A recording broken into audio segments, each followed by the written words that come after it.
Thank you for subscribing to the Extra Mile Podcast. Help us out by leaving a review and a 5-star rating wherever you download the show. After leaving a review, slide on into our DMs over on social media at Mississippi DOT and let us know. As a thank you, we have compiled a Google Map list of all of our guests' favorite spots to eat on Mississippi highways. It is our gift to you.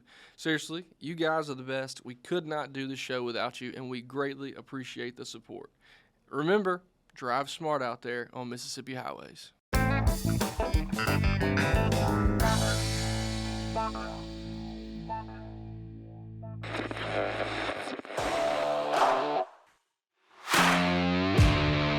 That's nearly $2 billion, and that's money that's going to be spent on improving safety, enhancing mobility, and improving economic growth and development in the state of Mississippi. Yeah, and with this historic funding from the legislature, new construction will be popping up all over Mississippi. MDOT presents the Extra Mile Podcast. Men and women of the Department of Transportation are up to the task and up to make sure that we deliver a product that the taxpayers can be proud of. So I'm ready for us to go to work.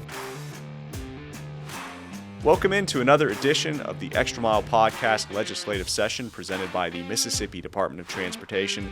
I'm MDOT Deputy Director of Public Affairs Paul Catul, and today I'm riding solo. Will Kraft is on the road, so we'll make the best of things. We've got a great guest today, a first-time guest, State Senator Joel Carter, who represents District 49, and that's Harrison County. If you don't know, that is the Mississippi Gulf Coast. A lot going on the Mississippi Gulf Coast, and he was sworn into office in 2018. Senator Carter, there's a lot going on over at the state capitol right now. Thank you for joining us and making time. Hey, man, I appreciate the invitation. Y'all must have got pretty desperate on the list to invite me on here. No way, no way. We're very excited to talk today, and since we mentioned you are a first-time guest, we're going to hit you with a softball. So kind of tell us a little bit about your background and briefly kind of how you got into politics. So I kind of fell into this. I actually was having this conversation with someone last night.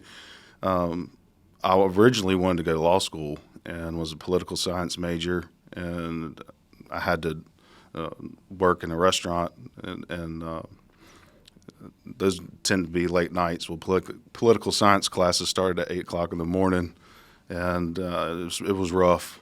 And as time went on, someone approached me in the restaurant and was talking about restaurant management and how they offered a hospitality management degree, and ended up changing my major and getting a degree in hospitality management and spent 15 years in the restaurant business.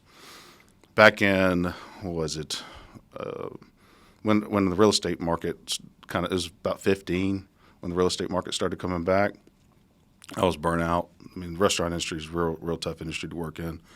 And so I went and got my real estate license and opened up a brokerage in Gulfport and got into the real estate business, which I still currently in. But my predecessor, Sean Tyndall, now Commissioner Tyndall. Yes. I mean, he holds many titles: Judge Tyndall, Prosecutor Tyndall, Senator Tyndall, now Commissioner Tyndall. He approached me one day at the office, and he had been appointed to Court of Appeals by then Governor Bryant. He's like, "Look, my Senate seat's coming up, and you need to run for it." And I was like, "Man, there's no way. I don't do politics." I did it, and that's where I ended up. We won, and it was a special election. We won the first round, and that's what led me here. I mean, I'm in my 7th year of service now. I don't regret any moment of it. It's been a very eye-opening experience. Most people, I mean, you get caught in everyday life, you don't understand how government works, and I mean, it takes very strong leadership to make things move forward. And I'm honored to represent a big part of Mississippi that generates a lot of revenue for the state. And leadership's important. No doubt. It's really cool to see all the things that are happening on the Mississippi Gulf Coast right now. And I did want to back up a little bit. Just kind of talking with someone today. Me and Will talk about this. You got your start in the restaurant industry. That is a great place to get a career started. There's so many different kind of skills that you pick up there, and you can carry on kind of in your next steps of life. No doubt, right? Well, you talk about hospitality management. I mean, when you're working in the legislature, it's all about relationships. Sure. So it's having the ability to communicate with different folks and people of different race, ethnicities, different backgrounds. Just everyone communicates differently, and having that hospitality management background has been very, very awesome for me. No doubt. Everyone should do it. I know that's kind of a cliche thing to say, but it's true. So, speaking of that, so you are a chairman of the Energy Committee, and we'd like to know kind of what's going on with that committee right now. So we just finished up broadband. That was consumed the last 4 years of my life.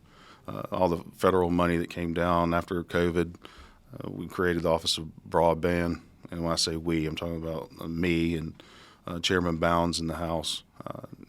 We have a new chairman now, but of public utilities. But we dealt with broadband over the last 4 years. So now we're trying to refocus on what future energy policy looks like for the state. Energy, when you talk about energy and economic development, they directly correlate with each other. I mean, if you don't have energy, you cannot create new businesses in the state. So what we're trying to do is we've been looking at the small modular reactors. They've become very popular in Europe, and so we've been looking at they don't have them in the States yet. We've been looking at that technology. We're trying to figure out the companies that actually produce these things. What can we do to incentivize production in the state of Mississippi? We want to be the leader of energy production. And so that's really what we've been focusing on this session, and we'll continue to focus on for the next 4 years. Oh, wow. So what kind of a timetable would that be if it kind of got the green light? Like, how long would it take to get things rolling with nuclear? So talking to the energy companies, I think we're 7 to 10 years out. But, I mean, if we can get the assembly, like the parts assembly and all that stuff manufactured here in Mississippi, we could lead the industry. So that's what we're really focused on right now. Oh, that's amazing. It'll be really cool to kind of keep up with future happenings on nuclear for sure. So lots of things going on in the legislature right now. I know we don't have to get into too deep, but kind of what are the main kind of topics over there right now? Right now, I mean, you can see it in the headlines, Medicaid expansion. There's a debate on that. It's a partisan issue. So the Senate position and the House position are very, very different. And then you have the retirement system that's it's having some issues right now. It's got 57% unfunded liability, and it's in trouble. We're going to have to do something about it. I don't know what that solution is. We're trying to work it out right now. Gotcha. Definitely a lot going on right now. And then obviously on the Highways and Transportation Committee, a lot going on with that. But let's get kind of local. So there's a lot of projects going on in the Mississippi Gulf Coast. What are you kind of keeping your eyes on when it comes to transportation down there in the district? Man, Highway 49, if we could some way figure out the main thing that this state is missing is an interstate from the port of Gulfport to Jackson. Sure. Highway 49 it's a chokehold. It's a huge opportunity for us. So any way we can create a relief valve on that highway, and that's what we focus on. So obviously I-10 is a huge opportunity for us. It's the main corridor from the East Coast to the West Coast. There's a lot of maintenance and a lot of opportunity there as well. Absolutely. I know a lot of people are looking for. I know it's not in your district, but the Buc-ee's is going to be there soon enough. Have you ever been to a Buc-ee's? So I've been to the one in Orange Beach, and every time I go to Orange Beach, I stop at the Buc-ee's and load up on beef jerky.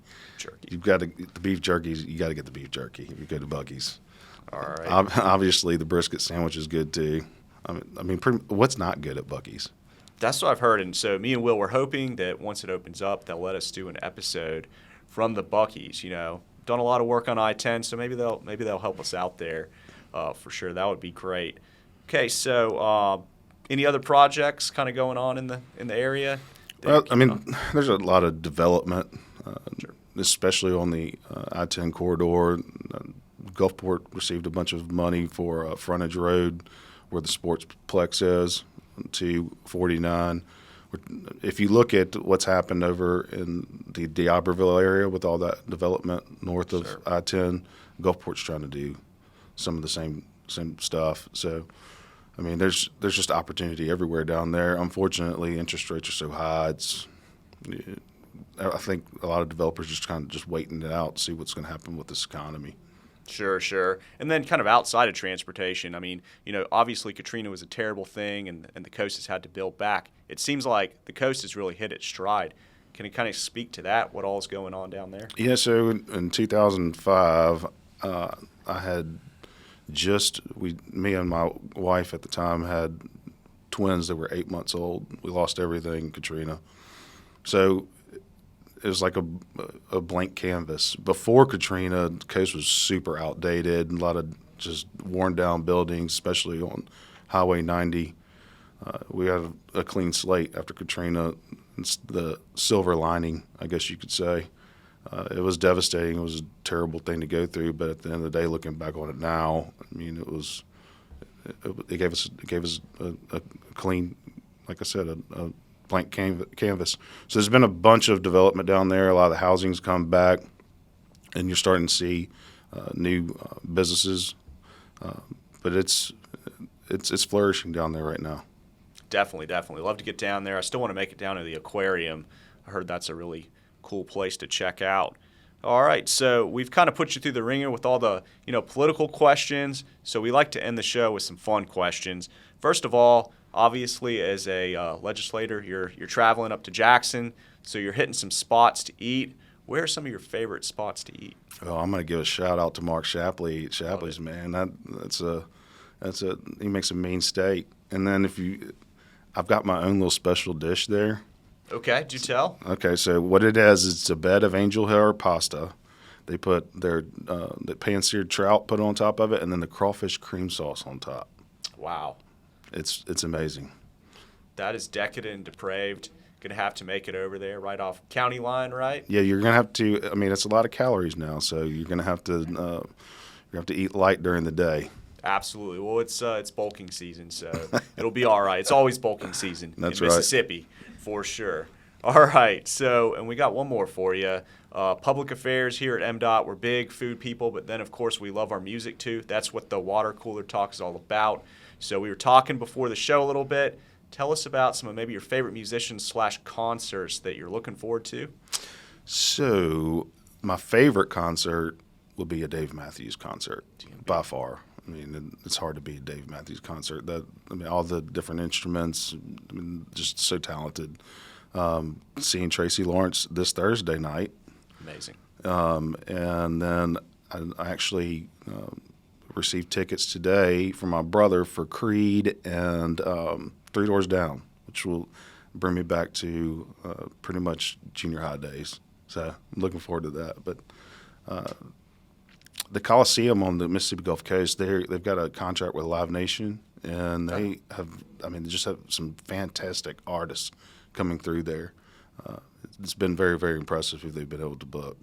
So I love me some live music. That's awesome. Mississippi, we have the live music on lockdown, so we're excited to get down to the coast and check out some music. Senator Carter, we really appreciate you coming in. Any message you want to send out to your constituents before you sign off with us? No, I mean, just have faith in your local and your statewide elected officials. We're doing the best we can. It's a tough time right now, but we're making the best of it. We're working hard for everyone. Absolutely. Appreciate your service to the state. Thank you so much for joining us. Thank you. Yes, sir. All right, so we'll go ahead and wrap things up there. I want to thank our listeners, our viewers, for tuning in to the Extra Mile podcast. You can watch and listen to episodes by visiting gomdot.com/the extra mile. Be sure to follow us on social media at Mississippi DOT is the handle there. We want to thank our producer, our editor, Drew Hall, for holding things down behind the scenes. And remember to drive smart out there on Mississippi highways.